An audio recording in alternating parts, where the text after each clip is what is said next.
प्रधानमंत्री मोदी बिहार के मधुबनी जिले के बिदेश्वर स्थान पहुंचे और वहां उन्होंने अपने संबोधन में कहा कि एक भी आतंकवादी को बख्शा नहीं जाएगा।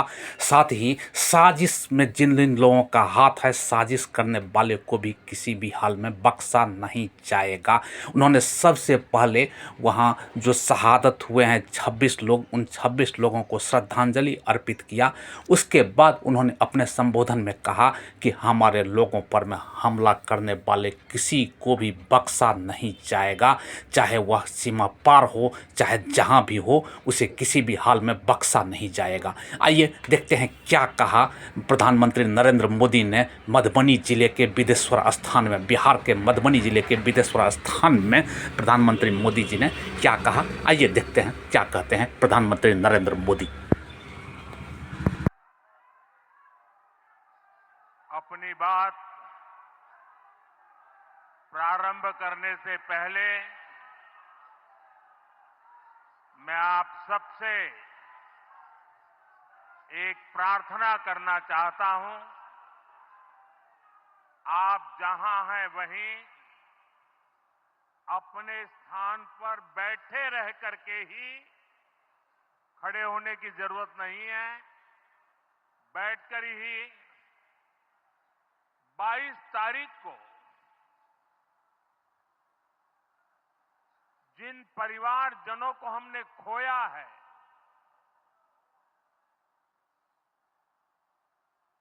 उनको श्रद्धांजलि देने के लिए कुछ पल हम अपने स्थान पर बैठ करके ही, मौन रख करके, अपने अपने आराध्य देव का स्मरण करते हुए उन सबको श्रद्धांजलि देंगे। उसके बाद मैं आज अपनी बात प्रारंभ करूंगा।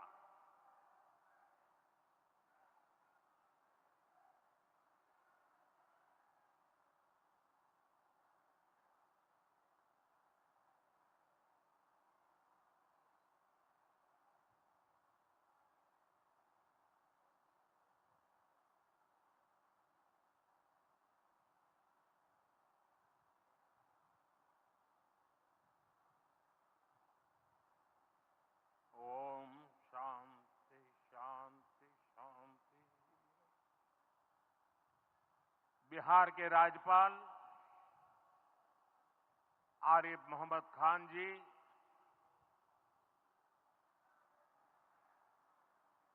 यहां के लोकप्रिय मुख्यमंत्री मेरे मित्र श्रीमान नीतीश कुमार जी,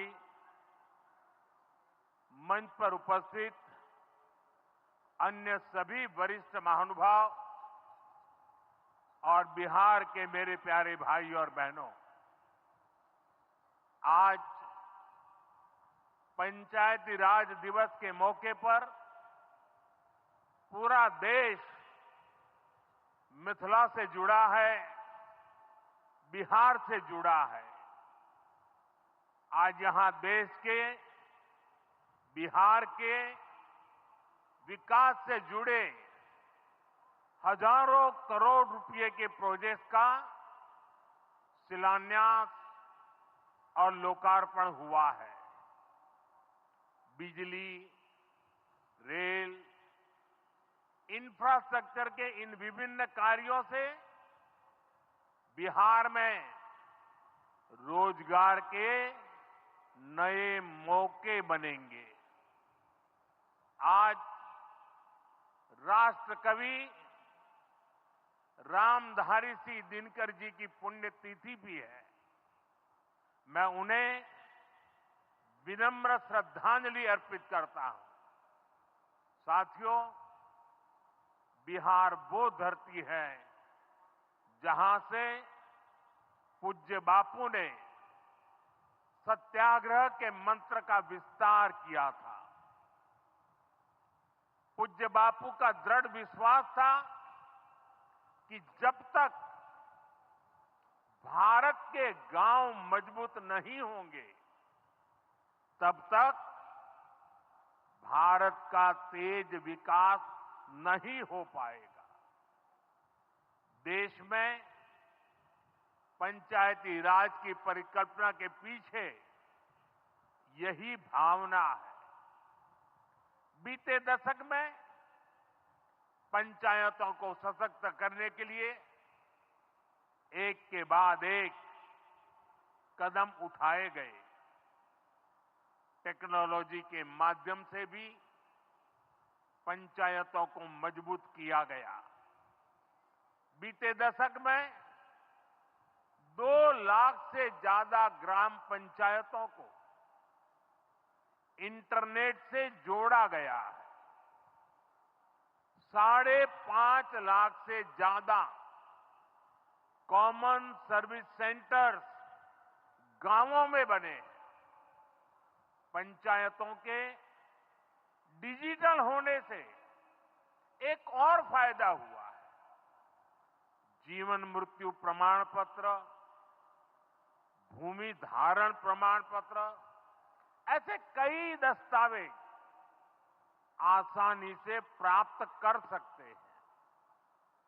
आजादी के अनेक दशकों बाद जहां देश को संसद की नई इमारत मिली, वहीं देश में 30,000 नए पंचायत भवन भी बनाए गए। पंचायतों को पर्याप्त फंड मिले, ये भी सरकार की प्राथमिकता रही है। बीते 10 साल में 2 लाख करोड़ रुपए से ज्यादा का फंड पंचायतों को मिला है। ये सारा पैसा गांव के विकास में लगा है। साथियों, ग्राम पंचायतों की एक और बड़ी समस्या भूमि विवाद से जुड़ी रही है। कौन सी जमीन आबादी की है, कौन सी खेती की है, पंचायत की जमीन कौन सी है, सरकारी जमीन कौन सी है, और इन सारे विषयों पर अक्सर विवाद रहता था। इसके समाधान के लिए जमीनों का डिजिटलीकरण किया जा रहा है। जमीनों के रिकॉर्ड का डिजिटलीकरण से अनावश्यक विवादों को सुलझाने में मदद मिली है। साथियों, हमने देखा है कि पंचायतों ने कैसे सामाजिक भागीदारी को सशक्त किया। बिहार देश का पहला राज्य था जहां महिलाओं को इनमें 50% आरक्षण की सुविधा दी गई, और इसलिए मैं नीतीश जी का अभिनंदन करता हूं। आज बहुत बड़ी संख्या में गरीब, दलित, महादलित, पिछड़े, अति पिछड़े समाज की बहन बेटियां बिहार में जनप्रतिनिधि बनकर सेवाएं दे रही है, और यही सच्चा सामाजिक न्याय है। यही सच्ची सामाजिक भागीदारी है। लोकतंत्र ज्यादा से ज्यादा भागीदारी से ही समृद्ध होता है, सशक्त होता है। इसी सोच के साथ लोकसभा और विधानसभा में महिलाओं के लिए 33% आरक्षण का कानून भी बनाया गया है। इसका लाभ देश के हर राज्य की महिलाओं को होगा। हमारी बहन बेटियों को ज्यादा प्रतिनिधित्व मिलेगा। साथियों, देश में महिलाओं की आय बढ़ाने के लिए रोजगार, स्वरोजगार के नए अवसर बनाने के लिए सरकार मिशन मोड में काम कर रही है। बिहार में चल रहे जीविका दीदी इस कार्यक्रम से अनेक बहनों का जीवन बदला है। आज ही यहां बिहार की बहनों के स्वयं सहायता समूहों को करीब 1000 करोड़ रुपए की मदद दी गई है। इससे बहनों के आर्थिक सशक्तिकरण को और बल मिलेगा। ये देश में 3 करोड़ लखपति दीदी बनाने के लक्ष्य की प्राप्ति में और सहयोगी बनेगा। साथियों, बीते दशक में ग्रामीण अर्थव्यवस्था को नई गति मिली है। गांवों में गरीबों के घर बने, सड़कें बनी, पक्के रास्ते बने हैं, गांवों में गैस कनेक्शन पहुंचे, पानी के कनेक्शन पहुंचे, शौचालय बने हैं। ऐसे हर काम से गांव में लाखों करोड़ रुपए पहुंचे हैं। रोजगार के नए अवसर भी बने हैं। मजदूर से लेकर किसान और गाड़ी वाले से लेकर दुकानदार तक सबको कमाई के नए मौके मिले हैं। इससे उस समाज को सबसे अधिक फायदा हो रहा है जो पीढ़ियों से वंचित रहे थे। मैं आपको पीएम आवास योजना का उदाहरण दूंगा।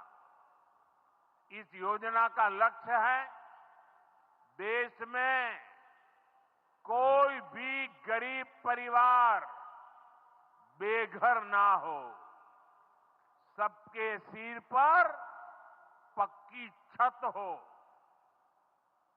अभी जब इन माताओं बहनों को मैं घर की चाबी दे रहा था, उनके चेहरे पर जो संतोष नजर आ रहा था, उनमें जो नया आत्मविश्वास दिख रहा था, वो वाकई इन गरीबों के लिए काम करने की प्रेरणा का कारण बन जाता है। और इसी लक्ष्य के साथ बीते दशक में 4 करोड़ से अधिक पक्के घर बनवाए गए हैं। बिहार में भी अब तक 57 लाख गरीब परिवारों को पक्के घर मिल चुके हैं। ये घर गरीब, दलित, पिछड़े, अति पिछड़े, पसमानदा परिवार, ऐसे समाज के वंचित परिवारों को मिले हैं। आने वाले सालों में 3 करोड़ और पक्के घर गरीबों को मिलने जा रहे हैं। आज ही बिहार के करीब 1.5 लाख परिवार अपने नए पक्के घर में गृह प्रवेश कर रहे हैं। देश भर के 15 लाख गरीब परिवारों को नए घरों के निर्माण के स्वीकृति पत्र भी दिए गए हैं। इसमें भी 3.5 लाख लाभार्थी ये हमारे बिहार के ही हैं। आज ही करीब 10 लाख गरीब परिवारों को उनके पक्के घर के लिए आर्थिक मदद भेजी गई है। इसमें बिहार के 80,000 ग्रामीण परिवार और 1 लाख शहरी परिवार शामिल है। साथियों, बीता दशक भारत के इंफ्रास्ट्रक्चर का दशक रहा है। ये आधुनिक इंफ्रास्ट्रक्चर विकसित भारत की बुनियाद को मजबूत कर रहा है। देश के 12 करोड़ से अधिक ग्रामीण परिवारों के घरों में पहली बार नल से जल पहुंचा है। 2.5 करोड़ से अधिक घरों में बिजली का कनेक्शन पहुंचा है। जिन्होंने कभी सोचा नहीं था कि गैस के चूल्हे पर खाना बनाएंगे, उनको गैस सिलेंडर मिले हैं। अभी हाल में आपने खबर पढ़ी होगी, लद्दाख और सियाचिन में जहां सामान्य सुविधाएं तक पहुंचानी मुश्किल होती है, वहां अब 4G और 5G मोबाइल कनेक्शन पहुंच गया है। ये दिखाता है कि आज देश की प्राथमिकता क्या है। हमारे सामने आरोग्य जैसे क्षेत्र का भी उदाहरण है। कभी एम्स की तरह अस्पताल दिल्ली जैसे बड़े शहरों में ही होते थे, आज यहां दरभंगा में ही एम्स बन रहा है। बीते 10 सालों में देश में मेडिकल कॉलेज की संख्या करीब करीब 2 गुनी हो चुकी है। यहां झंझारपुर में भी नया मेडिकल कॉलेज बन रहा है। साथियों, गांवों में भी अच्छे अस्पताल बने, इसके लिए देश भर में 1.5 लाख से ज्यादा आयुष्मान आरोग्य मंदिर बनाए गए हैं। बिहार में ऐसे 10,000 से अधिक आयुष्मान आरोग्य मंदिर बने हैं। इसी तरह जन औषधि केंद्र गरीब और मिडिल क्लास के लिए बहुत बड़ी राहत बन चुके हैं। यहां 80% डिस्काउंट पर सस्ती दवाएं मिलती हैं। बिहार में 800 से ज्यादा जन औषधि केंद्र बनवाए गए हैं। इससे बिहार के लोगों का 2,000 करोड़ रुपया दवाई पर होने वाला खर्च बचा है। आयुष्मान भारत योजना के तहत भी बिहार में लाखों परिवारों का मुफ्त इलाज हो चुका है। इससे इन परिवारों को हजारों करोड़ रुपयों की बचत हुई है। साथियों, आज भारत रेल, रोड, एयरपोर्ट जैसे इंफ्रास्ट्रक्चर से भी बहुत तेज गति से जुड़ रहा है। पटना में मेट्रो का काम चल रहा है। देश के 2 दर्जन से अधिक शहर मेट्रो सुविधा से जुड़े हैं। आज पटना से जयनगर के बीच नमो भारत रैपिड रेल की शुरुआत भी हुई है। इससे पटना से जयनगर के बीच का सफर बहुत कम समय में पूरा हो जाएगा। समस्तीपुर, दरभंगा, मधुबनी और बेगूसराय के लाखों लोगों को नमो भारत रैपिड रेल से मदद मिलेगी। साथियों, आज यहां अनेक नई रेलवे लाइनों का उद्घाटन और लोकार्पण हुआ है। सहरा से मुंबई तक आधुनिक अमृत भारत ट्रेन शुरू होने से हमारे श्रमिक परिवारों को बहुत सुविधा होगी। हमारी सरकार मधुबनी और झंझारपुर से ऐसे बिहार के दर्जनों रेलवे स्टेशनों को भी आधुनिक बना रही है। दरभंगा एयरपोर्ट से मिथिला की बिहार की एयर कनेक्टिविटी बेहतर हुई है। पटना एयरपोर्ट का भी विस्तार किया जा रहा है। विकास के इन कार्यों से बिहार में रोजगार के नए अवसर बन रहे हैं। साथियों, हमारे किसान ग्रामीण अर्थव्यवस्था की रीढ़ है।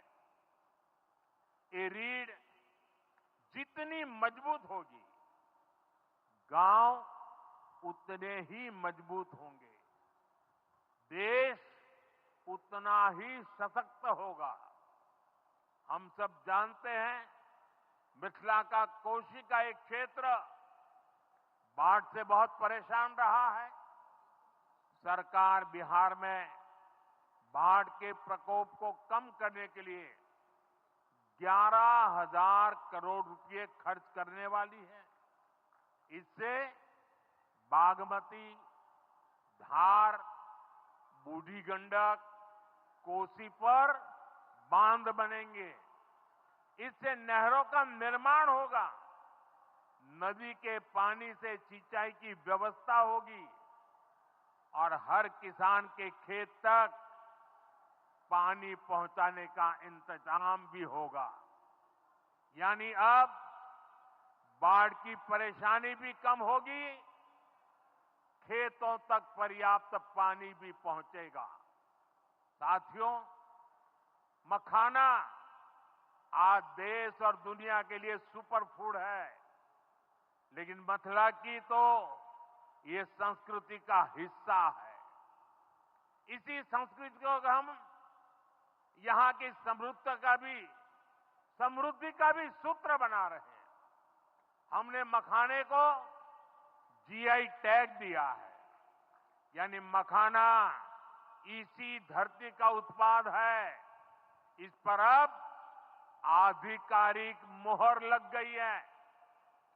मखाना रिसर्च सेंटर को भी नेशनल स्टेटस दिया गया है।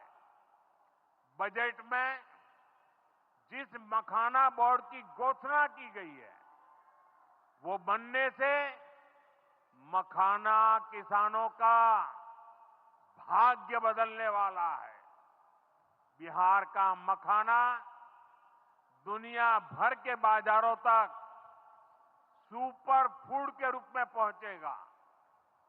बिहार में national institute of food technology and management भी बनने वाला है।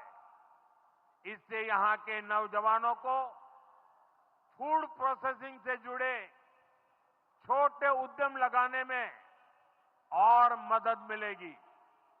साथियों, खेती के साथ साथ मछली उत्पादन में भी बिहार निरंतर आगे बढ़ रहा है। हमारे मछुआरे साथी अब किसान क्रेडिट कार्ड की सुविधा का लाभ ले पा रहे हैं। इससे मछली के काम में जुटे अनेक परिवारों को लाभ हुआ है।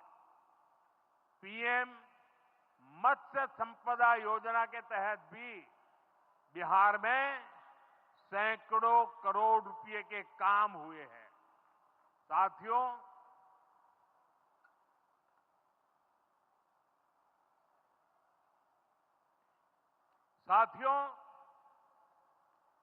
22 अप्रैल को जम्मू कश्मीर के पहलगाम में आतंकियों ने मासूम देशवासियों को जिस बेरहमी से मारा है, उससे पूरा देश व्यथित है।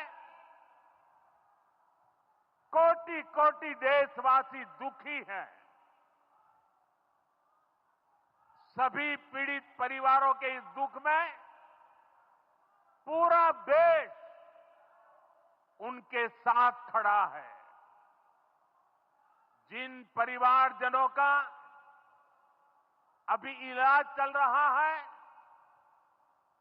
वे जल्द स्वस्थ हो, इसके लिए भी सरकार हर प्रयास कर रही है। साथियों, इस आतंकी हमले में किसी ने अपना बेटा खोया, किसी ने अपना भाई खोया,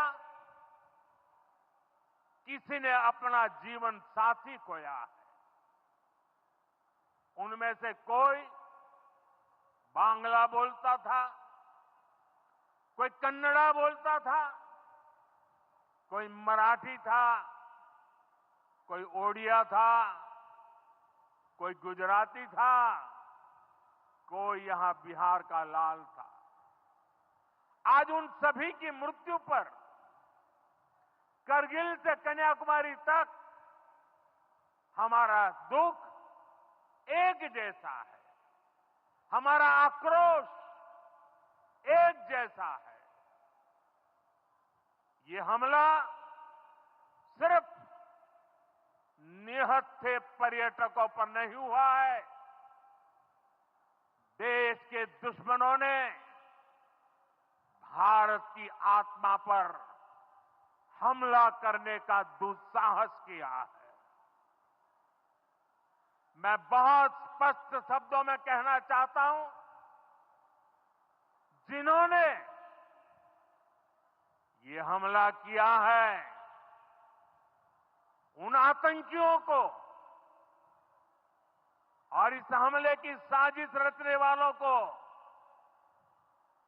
उनकी कल्पना से भी बड़ी सजा मिलेगी,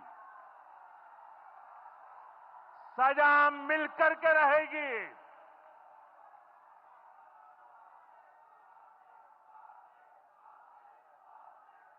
अब आतंकियों की बची खुची जमीन को भी मिट्टी में मिलाने का समय आ गया है।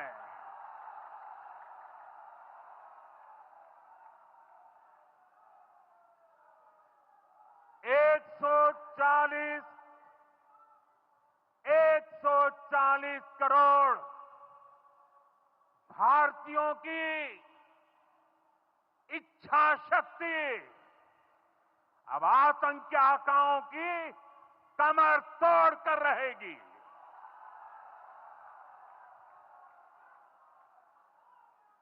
Friends, today from the soil of Bihar, I say to the whole world, India will identify, track and punish every terrorist and their backers. We will pursue them to the ends of the earth. India's spirit will never be broken by terrorism. Terrorism will not go unpunished. Every effort will be made to ensure that justice is done. The entire nation is firm in this resolve. Everyone who believes in humanity is with us. I thank the people of various countries and their leaders who have stood with us in these times. साथियों, शांति और सुरक्षा ये तेज विकास की सबसे जरूरी शर्त है। विकसित भारत के लिए विकसित बिहार जरूरी है। बिहार में विकास हो और विकास का लाभ यहां हर वर्ग, हर क्षेत्र तक पहुंचे, ये हम सभी का प्रयास है। पंचायती राज दिवस पर इस कार्यक्रम से जुड़ने के लिए मैं एक बार फिर आप सभी का आभार व्यक्त करता हूं। बहुत बहुत धन्यवाद। मेरे साथ बोले, भारत माता की, भारत माता की, भारत माता की।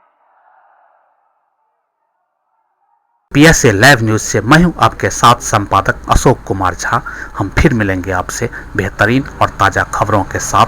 नमस्कार।